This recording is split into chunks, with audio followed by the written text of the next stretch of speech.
India America വ്യാപാര കരാറിനെ ചൊല്ലി പാർലമെന്റിന്റെ ഇരുസഭകളും ഇന്നും പ്രക്ഷുബ്ധമാകാൻ സാധ്യതയുണ്ട്. ഇരു രാജ്യങ്ങളുടെയും സംയുക്ത പ്രസ്താവനയിലും പുറത്തുവന്ന കരാറിന്റെ രൂപരേഖയിലും വ്യക്തതയില്ല എന്നാണ് പ്രതിപക്ഷത്തിന്റെ ആരോപണം.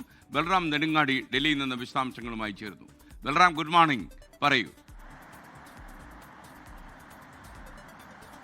Very good morning S K N.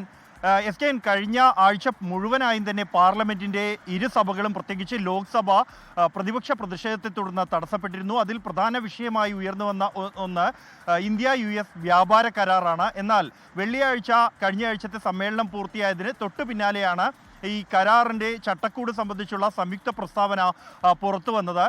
ഇതിൽ വ്യക്തതയില്ല എന്നും കർഷകരോടുള്ള വഞ്ചനയാണ് ഈ കരാർ എന്നുമുള്ള ആരോപണവുമായി പ്രതിപക്ഷം ശക്തമായി തന്നെ രംഗത്തുണ്ട്. അതിനുശേഷം സഭ സമ്മേളിക്കുന്ന ദിവസം എന്ന നിലയിൽ ഇന്ന് ഇരുസഭകളിലും ഈ വിഷയം ഉന്നയിക്കാൻ തന്നെയാണ് ഇന്ത്യ സഖ്യത്തിൻ്റെ തീരുമാനം.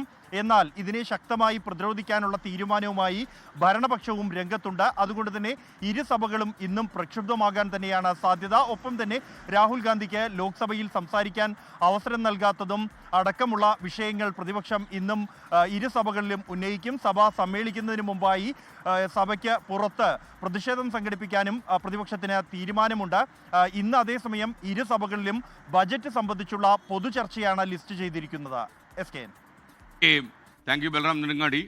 ലോകത്തെവിടെയായാലും ഏത് സമയത്തും 24 വാർത്തകളും ഓഗ്മെന്റഡ് റിയാലിറ്റി പാക്കേജുകളും എക്സ്പ്ലെയിനറുകളും വിശദമായി കാണാൻ ഞങ്ങളുടെ യൂട്യൂബ് ചാനൽ നിങ്ങൾക്ക് സബ്സ്ക്രൈബ് ചെയ്യാം.